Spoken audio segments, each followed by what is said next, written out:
Hello and welcome to Bollywood hottest news show planet Bollywood news और मैं हूं मेघा। हम आपको देंगे बॉलीवुड की हर बड़ी खबर, लेकिन उससे पहले let's begin with today's headlines.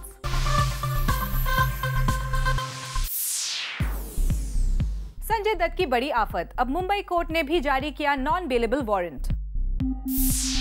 Salman Khan की किस फिल्म को रिलीज से पहले ही हुआ 25 करोड़ का नुकसान। शाहरुख खान अपनी किस फिल्म के म्यूजिक से नहीं है खुश। और इसके साथ साथ आपको दिखाएंगे दिल्ली कॉन्सर्ट में सनी लियोनी की परफॉर्मेंस। आज के बुलेटिन की शुरुआत सलमान खान से। रिलीज से पहले ही सलमान खान की फिल्म को हुआ 25 करोड़ रुपए का नुकसान। किस फिल्म के लिए और क्यों, देखिए full details in our top story.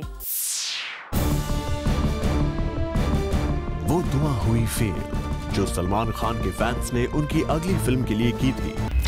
Salman Khan के चाहने वालों की खुशी छीन लेगा उनकी अपकमिंग फिल्म मेंटल के सेट से आया पैगाम। खबर आई है कि मेंटल के स्टंट आर्टिस्ट्स की बेवफाई से मेंटल को हो गया है करोड़ों का नुकसान। जी हां, रिपोर्टेडली सलमान खान की आने वाली फिल्म मेंटल के रीसेंट शूटिंग शेड्यूल के चौपट होने से मेंटल को होने जा रहा है करीब 25 करोड़ का नुकसान। ऐसे में हुई ना ये एक बड़ी खबर, क्योंकि जहां बड़े स्टार्स की आने वाली बड़ी फिल्में रिलीज से पहले ही सैटेलाइट डिस्ट्रीब्यूशन और म्यूजिक राइट्स के जरिए करोड़ों कमाने लगती हैं, वहीं बॉक्स ऑफिस के किंग सलमान खान की मेंटल ने कई क्रॉस के लॉस की हेडलाइन बनाई है। तो अब आपको ये भी बता दिया जाए कि आखिर इतना बड़ा नुकसान इस फिल्म को हो क्यों रहा है। तो इसकी वजह है फिल्म के लिए हायर किए गए स्टंटमैन के बीच जारी एक बड़ा डिस्प्यूट। सूत्रों की माने तो साउथ फिल्म इंडस्ट्री के करीब 30 स्टंटमैन सेट छोड़कर चेन्नई वापस चले गए हैं। कोल्हापुर शूटिंग शेड्यूल के दौरान मेंटल में ये ब्रेक लगा है। साउथ और बॉलीवुड के स्टंटमैन के बीच शुरू हुए टसल से सारे लॉस के पीछे एक ही बंदा है, जो अपना ईगो, जो अपना सीट और जो हमारा आईफैक्स जो एसोसिएशन है उसकी बात नहीं मान रहा है। और वो आदमी है द मूवी साउथ का president of the movie stunt association, जो वहाँ की है उसका प्रेसिडेंट है मिस्टर विजयन। दरअसल लड़ाई साउथ की फिल्म एम्प्लॉइज फेडरेशन और all India film employees confederation के बीच है, जिसमें AIFEC के नए रूल के मुताबिक 70% फाइटर्स लोकल होने चाहिए, लेकिन 50% स्टंटमैन को बॉलीवुड फिल्म्स में काम दिए जाने की डिमांड्स के साथ साउथ के आर्टिस्ट्स ने काम छोड़ दिया है और नुकसान उठाना पड़ रहा है फिल्म के डायरेक्टर और प्रोड्यूसर सोहेल खान को। प्रोड्यूसर को ध्यान में रखते हुए प्रोड्यूसर का खर्चा कम करने के लिए कोई भी एक्शन डायरेक्टर साउथ से आके हिंदी पिक्चर की एक्शन करेगा, और अगर वो बॉम्बे में शूट कर रहा है बॉम्बे के 70% बंदा लेगा और अपने साथ 30% आएगा। ये आईफैक्स में जनवरी की मार्च की फेब की मीटिंग में फाइनल हो गया था, राइट, जिसमें विजयन ने बहुत बड़ा रोल अदा किया गया इसको बाइकआउट करने का। रिपोर्टेडली सोहेल ने film and TV producers association में अपनी कंप्लेंट भी दर्ज करवा दी है, लेकिन जब हमने सोहेल खान से बात करने की कोशिश की तो उन्होंने इस मामले पर कुछ भी कहने से इनकार कर दिया। पर सवाल अब भी अपनी जगह बरकरार है कि मेंटल की शूटिंग कब शुरू होगी। वैसे खबर तो ये भी आई है कि कोल्हापुर शूटिंग शेड्यूल के बाद मेंटल का लवासा शूटिंग शेड्यूल भी मुंबई और साउथ के स्टंटमैन की लड़ाई की भेंट चढ़ गया है। शूटिंग रुकने की वजह से सलमान और सोहेल क्रू के साथ वापस लौट आए हैं। ऐसे में 15 से ज्यादा दिनों की शूटिंग बर्बाद होने का मतलब करोड़ों का नुकसान ही हुआ ना। हालांकि लवासा में लगा मेंटल का सेट अभी डिसमेंटल नहीं किया गया है, यानी शूटिंग शुरू होने की उम्मीद बनी हुई है। Bureau report, zoom, Mumbai. बड़ी खबर, संजय दत्त की मुश्किलें थमने का नाम नहीं ले रही हैं। शकील नूरानी केस में मुंबई कोर्ट ने संजय दत्त के अगेंस्ट नॉन बेलेबल वारंट जारी किया है। Full details in this story.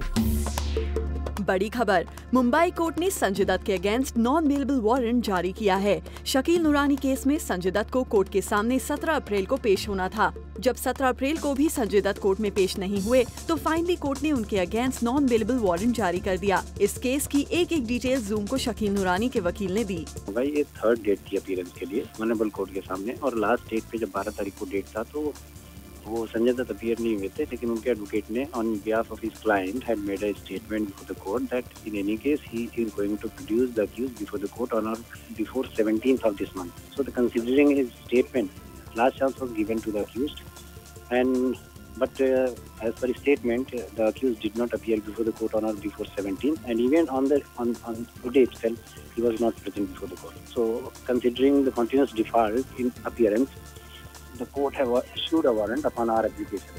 हमने शकील नूरानी से भी बात की और जानने की कोशिश की कि क्या संजय दत्त और उनके बीच में किसी भी तरह का सेटलमेंट हुआ है। नहीं, कोई सेटलमेंट का नहीं। I will go according to the court, whatever the court, I will obey the court orders. No personal settlement. Shakeel लगभग पिछले 10 साल से ये लड़ाई लड़ रहे हैं। संजय दत्त ने उनकी फिल्म बीच में छोड़ दी थी और उसके बाद ना तो फिल्म को कभी पूरा किया और ना ही इसका हर्जाना दिया। मैं वन मैन ये है बस, और मैं अकेला हूँ, मैं लड़ रहा हूँ और ये मैं प्रोड्यूसर के बेनिफिट के लिए भी कर रहा हूँ। मैं आगे ऐसा कोई इंसिडेंट किसी के साथ ना हो, क्योंकि एक फिल्म जब शुरू होती है तो 100 घर का उस पर रोजी रोटी होती है। एक फिल्म बंद होने पे 100 घर के रोजी रोटी बंद हो जाती है। अपडेटेड खबर ये है कि Sanjay Dutt non bailable court के इस फैसले को सुनते ही गिरफ्तारी से बचने के लिए अंधेरी कोर्ट में गए और वहां उन्होंने अपनी जमानत की अर्जी दी। फॉरेलिका श्रीवास्तवा, ज़ूम, मुंबई। जॉन, सनी लियोनी और शूट आउट की बाकी स्टारकास्ट ने इस वीकेंड दिल्ली में दी धमाकेदार स्टेज परफॉर्मेंस, जिसकी कुछ ग्लिम्सेस प्लैनेट बॉलीवुड न्यूज आपके लिए लेकर आया है।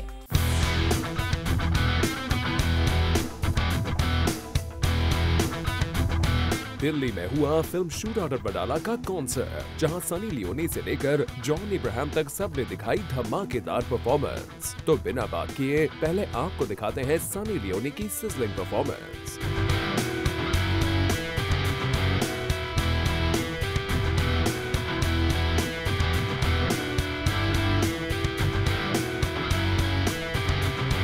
परफॉर्मेंस के साथ साथ सनी लियोनी और तुषार कपूर ने फैंस के साथ की मस्ती भी। एक बात मैं शेख बोली भाई से, तुषार कपूर से पूछना चाहूंगा। पहली बात तो आप जेल जाते हैं और जेल से भागने के बाद पहली चीज जो ये करते हैं, ये लैला के पास जाते हैं। ऐसा क्यों मेरे भाई? क्योंकि जेल से तो ये जगह बहुत ही अलग है। यहाँ कभी लैलाओं की नहीं, मजनू की है। और माल कमाने में वो मजा नहीं है जो माल पे माल उड़ाने में। यहाँ जॉन इब्राहिम और सोफी चौधरी ने भी धमाकेदार परफॉर्मेंस दी, जिसकी कुछ झलकें आप देख लीजिए।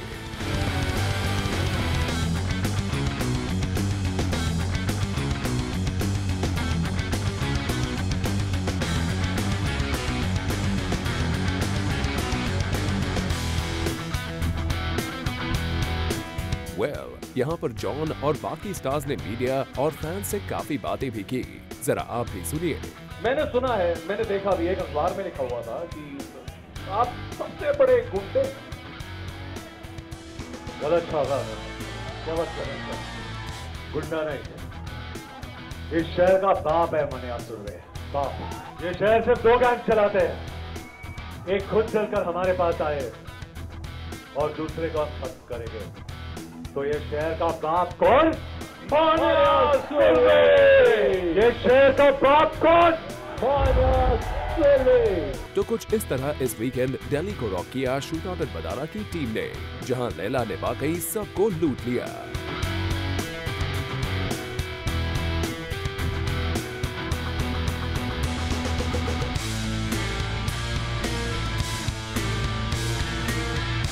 Bureau report, zoom, Mumbai.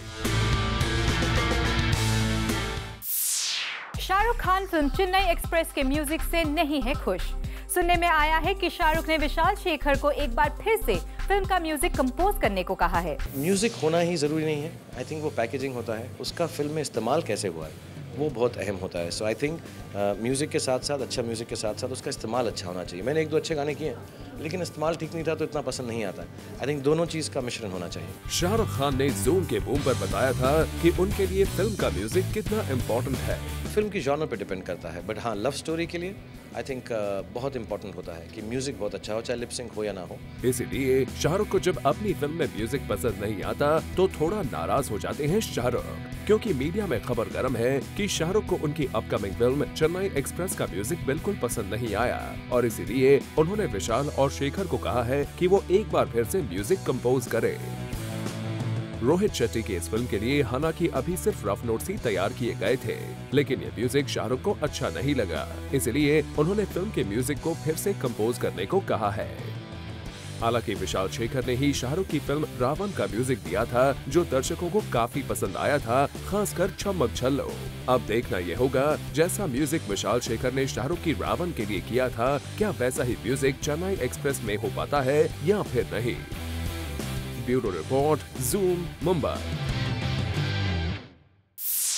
Sunny Leone ने मल्लिका शेरावत को किया रिप्लेस, किस फिल्म के लिए, चलिए पता करते हैं। लैला किसी और की लूट ले या फिर ना लूटे, लेकिन हाँ, मल्लिका शेरावत से एक रोल उन्होंने जरूर लूट लिया है। मीडिया में प्रिंटेड खबर की माने तो फिल्म वेलकम के सीक्वल में मल्लिका शेरावत की जगह सनी लियोनी को ले लिया गया है। खबर की माने तो फिल्म मेकर्स को लगा कि मल्लिका शेरावत अब उतनी हॉट नहीं रही जितनी फिल्म वेलकम के वक्त थी। हालांकि रिसेंटली मल्लिका शेरावत ने सोशल नेटवर्किंग साइट पर स्टॉकिंग्स के साथ अपनी फिट बॉडी की तस्वीर भी डाली, लेकिन लगता है कि बॉलीवुड को अब मल्लिका शेरावत हॉट नहीं लगती, क्योंकि मल्लिका के कंपैरिजन में सनी लियोनी इस समय बॉलीवुड की हॉट प्रॉपर्टी बन चुकी है और उनका लैला सॉन्ग तो यूथ के लिए क्रेज बन चुका है। और अब सुनिए फिल्म वेलकम बैक की एक और खबर ये है कि फिल्म के एक्टर जॉन इब्राहिम ने अपने रोल के लिए 15 करोड़ रुपए लिए हैं। हालांकि एक रीसेंट इवेंट पर हमें जब जॉन मिले थे तो अपनी फीस के लिए वो घुमा फिराकर जवाब देते रहे। The star is actually behind there. Who's gonna charge that kind of money? लेकिन जिस तरह जॉन ने अपनी फीस बढ़ाकर 15 करोड़ कर दी है, उसे देखकर कहना गलत ना होगा कि अब जॉन भी सुपरस्टार्स की लिस्ट में शामिल हो गए हैं। Bureau report, zoom, Mumbai. और अब वक्त है आपकी फेवरेट स्टोरी का। हम आपको दिखाने जा रहे हैं all the latest pictures from B town. Enjoy. We caught them, we clicked them, and we bring all the latest pictures of B-Town for you. So here we go. शुरुआत रणबीर कपूर की इस बेशर्म पिक्चर के साथ।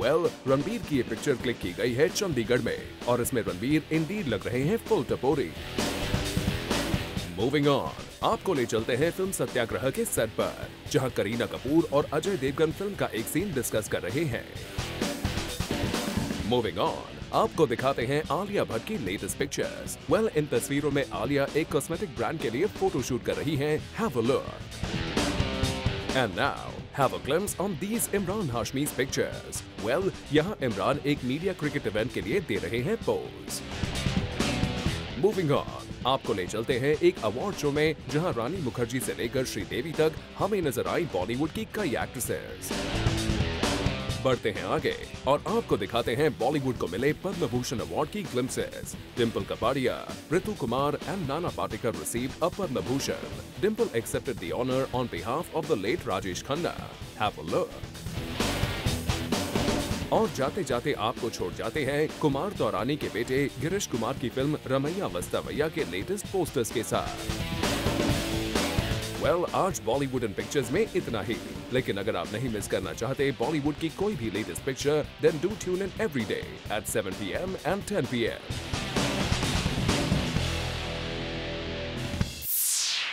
With this, it's a wrap. We will be back tomorrow with more Bollywood juice. Till then, keep watching Zoom, India's #1 Bollywood channel.